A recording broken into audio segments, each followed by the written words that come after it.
I stared at Derek Langston across the mahogany desk in his office at NovaCore Innovations, Seattle. I kept my face neutral, revealing no emotion, though inside I was seething. He sat there, his eyes glinting with barely concealed smugness, his voice slow as if savoring every word. "Ethan, we're restructuring the department. It's unfortunate, but your position won't exist after next month." His words hung between us, like a knife swung with relish. I watched him, my lips pressed tight. "I understand," I replied, my voice even deliberately calm. Derek's smile widened, as if he'd just scored a point in a game only he knew the rules to. He didn't know anything. He didn't know that I, Ethan Caldwell, was the owner of NovaCore Innovations through EC Ventures, the parent company I'd secretly built. He thought he held the power, but he was just a man digging his own grave. Before diving into the story, comment where you're watching from and don't forget to subscribe so you won't miss the latest stories. He leaned back in his leather chair, tapping his fingers lightly on the desk, then continued with an even more arrogant tone. "And before you go, you'll need to train your replacement. Nathan Reed starts tomorrow. I expect you to show him everything about running our marketing department." He emphasized our as if he truly owned the place. The irony of his words nearly made me laugh. "Of course," I replied, my voice still calm, my eyes not leaving his. Derek nodded, clearly pleased with my compliant response. "Good. I know you'll handle this professionally. A lot of people get sentimental when they're fired." He smirked, as if he'd just tossed out a joke only he found funny. I stood, adjusted my suit jacket, and walked out of the office. The door closed behind me, leaving Derek with his illusions of power. I walked down the glossy marble hallway, where large glass windows opened to a view of Seattle, skyscrapers blurred in the drizzle, city lights flickering through the mist. NovaCore was once a beacon in the artificial intelligence industry, a place of inspiration under Henry Langston's leadership, my mentor. But now, under Derek, the company was a shadow of itself. Major clients left, veteran employees were pushed out, and the culture of innovation was replaced by rivalry and fear. I stopped at the elevator, my hand clenching. Thinking of Henry Langston made my chest tighten. He was the one who saw potential in me, a low-level marketing employee, and turned me into the marketing director. I remembered a late night working with him, when he pointed to the NovaCore logo on the wall and said, "Ethan, this company isn't just about products. It's a dream of a better world through technology." Those words stayed with me, but Henry was gone, and Derek, his incompetent son, had trampled that dream. The elevator opened, and I stepped in, the fluorescent light illuminating my reflection. I wasn't the type to show emotions easily, but deep inside, I felt a fire burning. Derek thought he could push me out of NovaCore, the company I'd poured my sweat into building. He thought he could replace me with someone like Nathan Reed, a guy I'd heard of through industry rumors. A man from Tech Trend Solutions, a company drowning in financial scandals. He was wrong. I'd been preparing for this moment for a long time, and the upcoming board meeting would be when everything changed. As the elevator stopped at the marketing floor, I stepped out, taking a deep breath. The air carried the distinct Seattle coffee scent, mixed with a hint of dampness from the rain outside. My colleagues, busy at work, knew nothing of my secret. They only saw Ethan Caldwell, the marketing director about to be fired. But I wasn't just an employee. I was the one holding NovaCore's future, and Derek would soon realize that. I returned to my desk, opened my laptop. An email from Oliver Hayes, my lawyer, popped up. "Paperwork is ready. Filing tomorrow morning." I smiled faintly. Oliver was one of the few who knew the truth about EC Ventures, and he'd worked tirelessly to ensure my plan went smoothly. I replied, "Thanks. Prep for the meeting." I leaned back in my chair, looking out the window. Raindrops slid down the glass, reflecting the city lights. Seattle, with its relentless pace, was where NovaCore was born. This was the playground of those who dared to dream big, and I dreamed bigger than Derek could imagine. He thought he was controlling me, but he didn't know I held the real power. He didn't know I'd spent months quietly building EC Ventures, waiting for this moment. I closed my eyes, my mind drifting back to 12 years ago, when I first stepped into NovaCore. Back then, I was just a low-level marketing employee, fresh out of college, carrying big dreams, but nothing beyond determination. Seattle was a vibrant startup hub then, with crowded coffee shops and the damp air of rain. NovaCore, under Henry Langston's leadership, was an inspiring tech company where people believed artificial intelligence could change the world. I remembered my first day, standing awkwardly in the lobby in a cheap suit, nervous about keeping up. Henry changed everything. He saw something in me, something I didn't even see myself. He called me into his office, not to criticize, but to hand me a small campaign. "Ethan," he said, his voice warm, "don't just work. Create something memorable." That campaign exceeded expectations, and Henry clapped me on the shoulder in front of the team, his smile making me feel like I belonged. From then on, he became my mentor, teaching me not just about marketing, but about what it meant to lead, building a company not just for profit, but for a greater dream. I grew up in Everett, Washington, in a working-class neighborhood where my parents toiled to raise me. They never understood the tech industry, but they taught me that integrity was non-negotiable. Henry believed that too. He didn't care about background or gender, only talent and passion. Under his guidance, I rose quickly. 7 years ago, when he appointed me marketing director, he shook my hand and said, "Ethan, success isn't just money. It's creating something meaningful, something that lasts." Those words became my guiding light. But 3 years ago, Henry passed away suddenly, leaving Novacor to Derek, his inept son. I still remembered the funeral, standing in the rain by his grave, feeling like a part of me was gone. Derek quickly destroyed everything his father had built. The open culture, the spirit of innovation, the respect for employees, all replaced by rivalry, favoritism, and short-term profit chasing. I watched talented colleagues pushed out, replaced by Derek's cronies. Major clients left, the stock plummeted, and Novacor's reputation in the AI industry began to falter. That's when I decided to act. I started buying Novacor stock, initially through my personal account, as a way to protect Henry's legacy. But as Derek's poor management caused shareholders to lose faith, I saw an opportunity. 3 months ago, I secretly founded EC Ventures, a parent company named after me, Ethan Caldwell. Through a series of complex transactions with Oliver Hayes's help, I acquired 51% of Novacor's shares. Derek had no idea. He was too busy with lavish parties and bad decisions to notice I was quietly taking control. I opened my eyes, back to reality. The laptop screen was still lit, Oliver's email a reminder that everything was set. I thought about Nathan Reed, the guy Derek chose to replace me. If industry rumors were true, Nathan came from Tech Trend Solutions, a company drowning in financial scandals. Derek thought he was making a bold move, but he didn't know I'd thoroughly researched Nathan and his former company. He didn't know I was prepared for every scenario. I stood, stepping into the hallway. The air carried Seattle's signature coffee scent, mixed with the dampness of the rain outside. Through the window, I saw skyscrapers blurred in the fog, their lights twinkling like stray stars. Novacor was Henry's dream, and I wouldn't let Derek destroy it. I thought of Lila Carter, the HR director, and my close friend, one of the few who knew the truth about EC Ventures. She'd once said, "Henry would be proud of you, Ethan." I hoped she was right. I returned to my desk, checking Oliver's email again. "Tomorrow morning, the board meets," he wrote. I replied, "Good. Make sure everything's perfect." When Henry died, I'd hoped Derek would carry on his father's vision,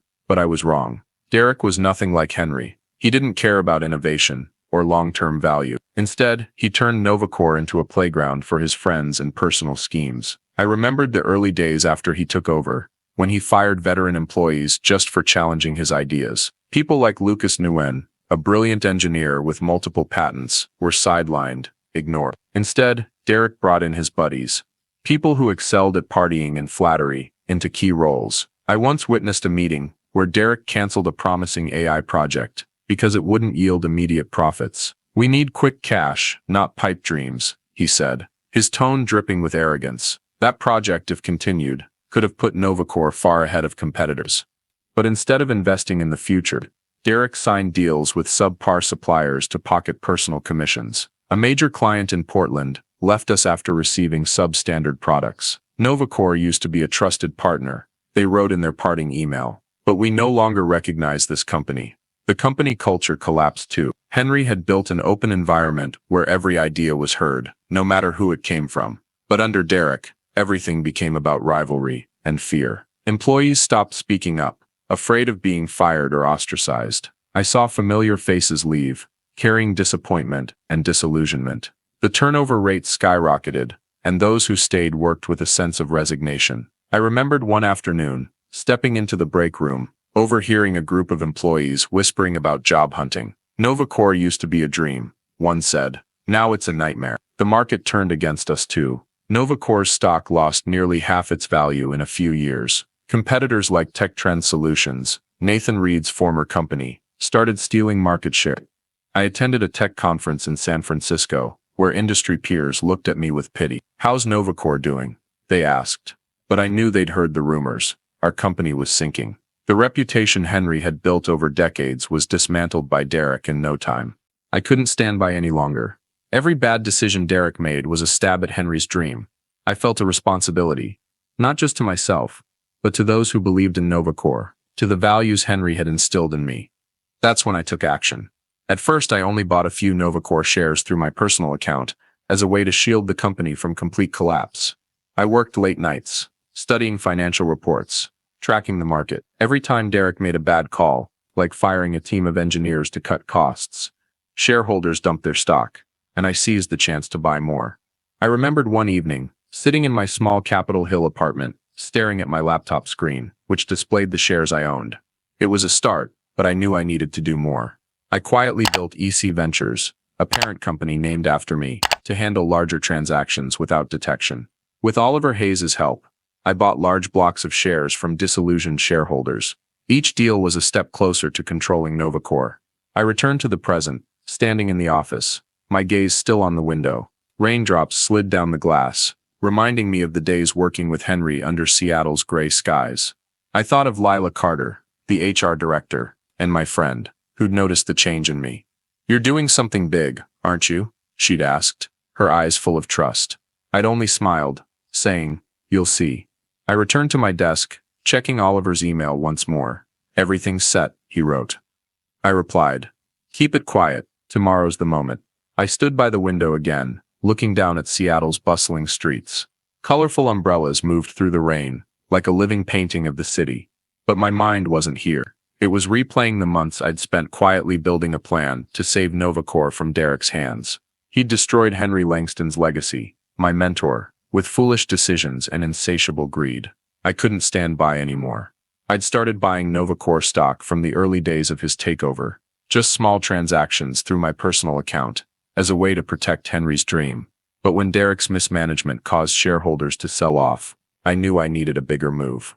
That's when EC Ventures was born. I chose the name EC Ventures to keep it discreet, with only a few close allies understanding its true meaning, as a reminder that this wasn't just a financial transaction, but a commitment to Henry. I remembered long nights in my Capitol Hill apartment, sitting at my laptop, studying financial reports, tracking every fluctuation in Novacore's stock. Every time Derek fired a talented employee like Lucas Nguyen or canceled a promising AI project, shareholders lost faith, and I capitalized on the opportunity to buy more stock. I kept transactions below the disclosure threshold, ensuring Derek and others suspected nothing. But I knew I needed more to gain control. The person who helped turn that dream into reality was Oliver Hayes, my lawyer and college friend. Oliver was the kind of guy who could turn crazy ideas into flawless plans. When I shared my intent to buy Novacore, he raised an eyebrow, sipped his beer at a Pioneer Square bar, and said, "You're insane, Ethan. But if anyone can pull it off, it's you." From then on, Oliver became my right-hand man, assisting with every complex transaction. I remembered one evening at his office, when we spread stacks of documents across the table, analyzing how to approach a major investment fund. "They're looking to sell their entire stake," Oliver said, pointing to a figure on the screen. "This is your shot."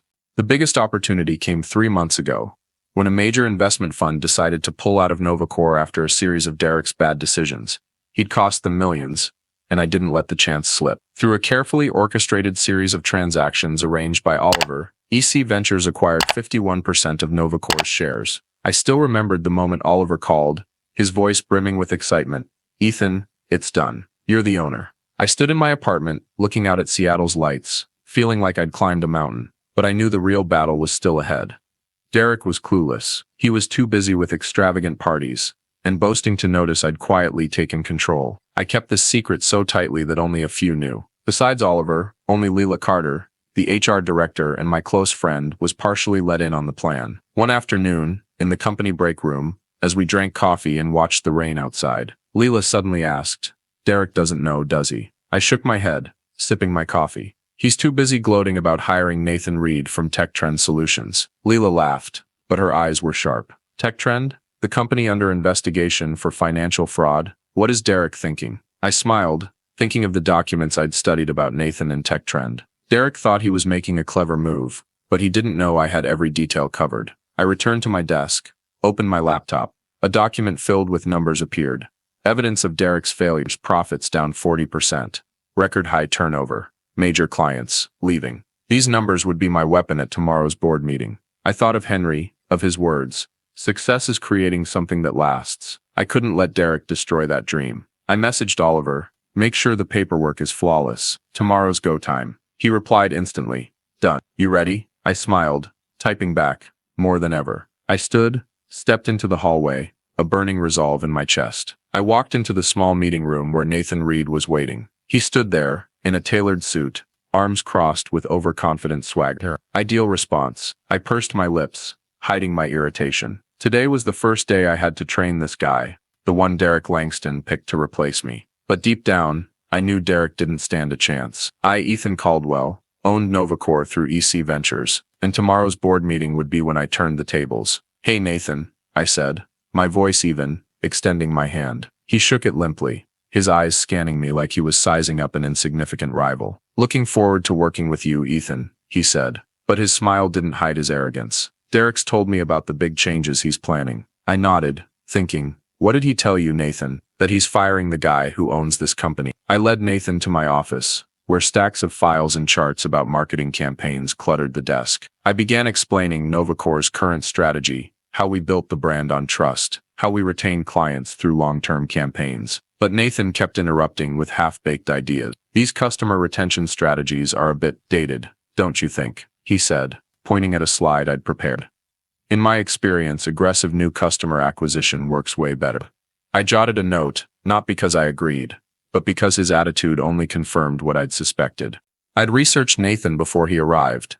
He came from Tech Trend Solutions, a company drowning in financial scandals. The reports I'd read showed Tech Trend lost market share due to short-sighted, opaque strategies, exactly the kind of ideas Nathan was yammering about. I looked at him, wondering what Derek was thinking, picking a guy like this. Maybe he wanted someone easy to manipulate, someone who wouldn't challenge his bad decisions. But Derek didn't know I had the full picture. From Nathan's resume to Tech Trend's mistakes. For the next 2 hours, I walked Nathan through the campaigns, client relationships, and Novacor's future plans. He kept cutting in, tossing out suggestions that showed he knew nothing about the AI industry or our market. We should focus on paid social media ads, he said, his tone implying he'd invented the concept. I nodded, but inwardly laughed.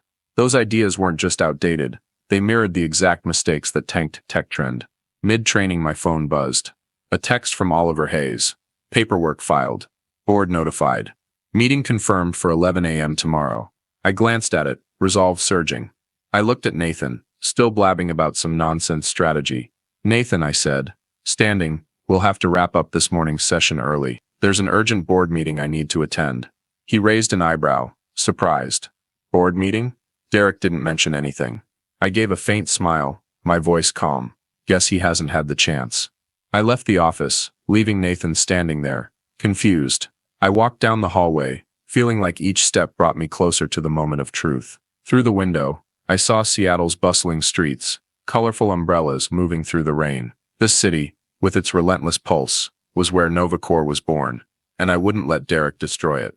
I thought of Lila Carter, my friend and HR director, who'd supported me from the start. She'd be there tomorrow when I revealed the truth about EC Ventures. I thought of Lucas Nguyen, the brilliant engineer Derek ignored, and the other employees who still believed in Henry's dream. They deserved to work in a company that valued talent and innovation, not under a leader like Derek. When I reached the main boardroom, where the board would gather tomorrow, I paused at the door. The space was quiet, but I could imagine Derek's shock when he learned the truth. He thought he could fire me, replace me with Nathan Reed, a guy not remotely qualified to lead the marketing department.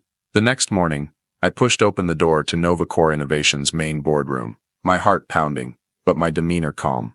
The air in the room was heavy, as if every eye was waiting for something. Derek Langston was already there, standing in the corner, his face red with rage, gripping his phone tightly. He was yelling into it, an emergency board meeting. I'm the CEO. No one calls a meeting without my approval. He looked up, saw me, and quickly covered the phone, growling.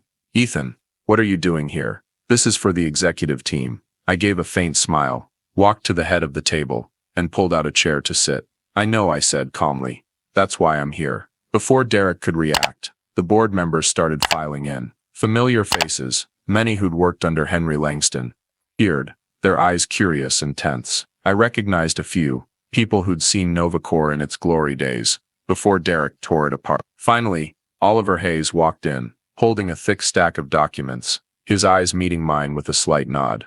Derek slammed his phone on the table, his voice trembling with fury. What is this? I didn't call this meeting. I stood, locking eyes with him, resolve burning in my chest. No, Derek, I said firmly. I did. The room fell silent, as if the air had been sucked out. Oliver began distributing documents to the board members, papers containing the truth I'd prepared for months. 3 months ago, I continued, my voice steady but commanding. EC Ventures acquired controlling interest in Novacor Innovations. This morning, the acquisition was finalized and fully documented. I paused, watching Derek's face shift from red to pale. He muttered, EC Ventures? But that's my company. I smiled, my voice cold. No, Derek. EC stands for Ethan Caldwell. The room erupted in murmurs. Board members leaned over the documents, whispers of shock spreading. Derek staggered back, gripping the table for balance. No way, he shouted, his voice breaking.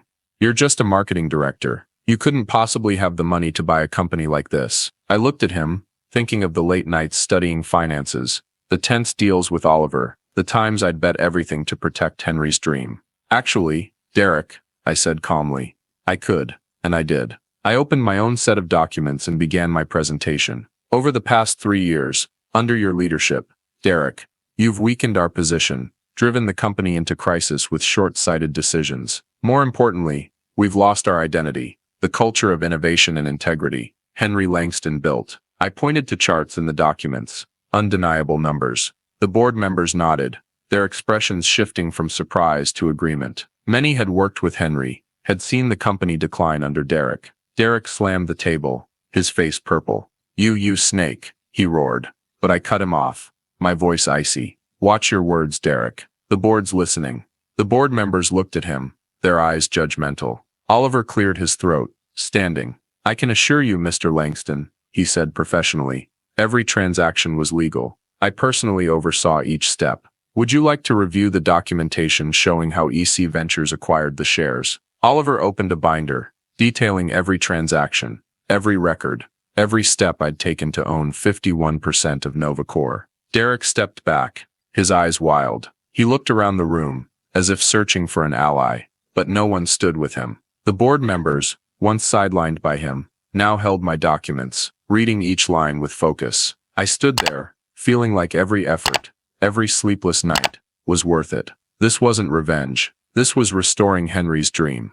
Derek, I said, my voice lowering. Henry Langston built this company on innovation, integrity, and respect. You've destroyed that. It's time to fix it. I turned to the board. I propose a vote to change leadership. One member, Helen Tran, who'd worked with Henry, spoke up immediately.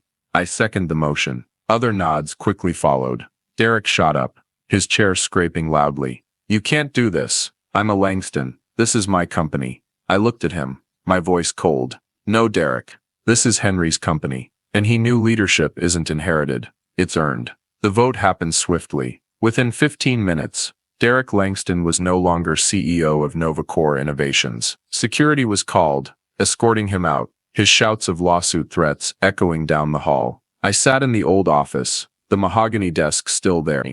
But I'd replaced Derek's garish paintings with a photo of me and Henry Langston, the company's 10th anniversary. Through the window, I saw Seattle's busy streets under rare sunshine, as if the city was welcoming the change. Derek was gone, but I knew the real work was just beginning. Restoring Novacor, Henry's dream, was now my responsibility.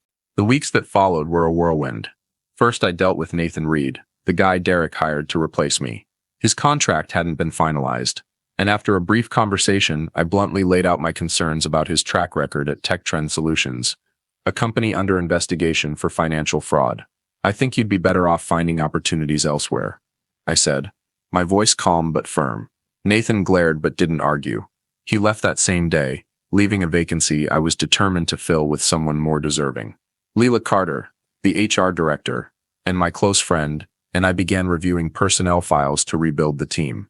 One evening, in an office buried in paperwork, Leela pulled out a file and slid it toward me. "Look at this, Ethan," she said, her eyes bright. "Lucas Nguyen, engineer in development, overlooked for promotion 3 times by Derek, despite multiple patents and stellar reviews." I scanned the file, recalling meeting Lucas in the break room, quietly sipping coffee, his eyes full of disappointment. "Set up a meeting with him," I said. "We need people like Lucas in leadership." I started restoring the values Henry had built. I relaunched the mentorship program he'd started, where veterans guided new hires. I reopened the innovation lab Derek had shuttered to save costs.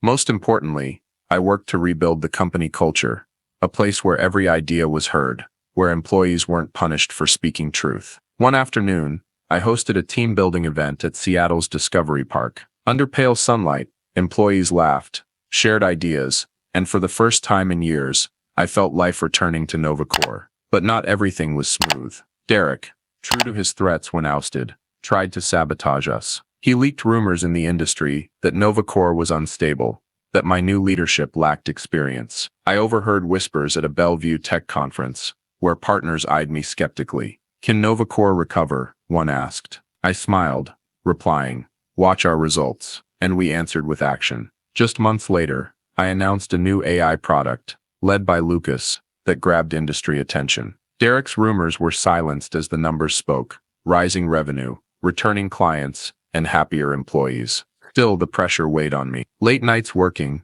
I felt loneliness creep in. I'd sacrificed much personal time to save Novacor, and sometimes I wondered if I was on the right path. One evening, sitting in my office, staring at Henry's photo, Leela walked in. "You okay, Ethan?" she asked, sitting across from me. I sighed, admitting, "Some days, I'm not sure I can do this." Leela smiled, her voice firm. "Henry chose you because he knew you could. You're not just saving the company, you're making it better."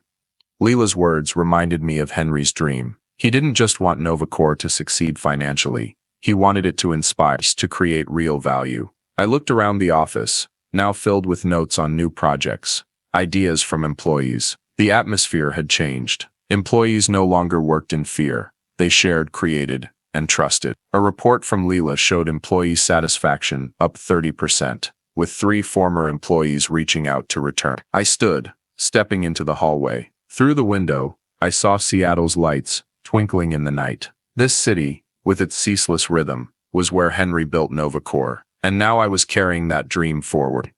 Derek might keep threatening lawsuits, but his lawyers found no flaws in EC Ventures' transactions. Oliver had ensured everything was airtight, and I knew Derek was no longer a threat. I stood in the vibrant chaos of Seattle's Pike Place Market, where Novacor Innovations held its company-wide gathering. The smell of fresh fish, carnations, and roasted coffee mingled in the air, blending with the laughter of employees. Colorful stalls stretched under rare sunshine, as if the city was celebrating with us. A year had passed since I ousted Derek Langston, and today, I stood here not as a fired marketing director, but as the leader bringing Novacor back to glory. But above all, I stood to honor Henry Langston's dream. I stepped onto a small wooden platform, looking down at my team, radiant faces, from Lucas Nguyen, now head of AI development, to Lila Carter, who'd helped me rebuild the company culture. I took the mic, my voice carrying over the sound of waves from nearby Elliott Bay. Today, we're not just celebrating a year of change.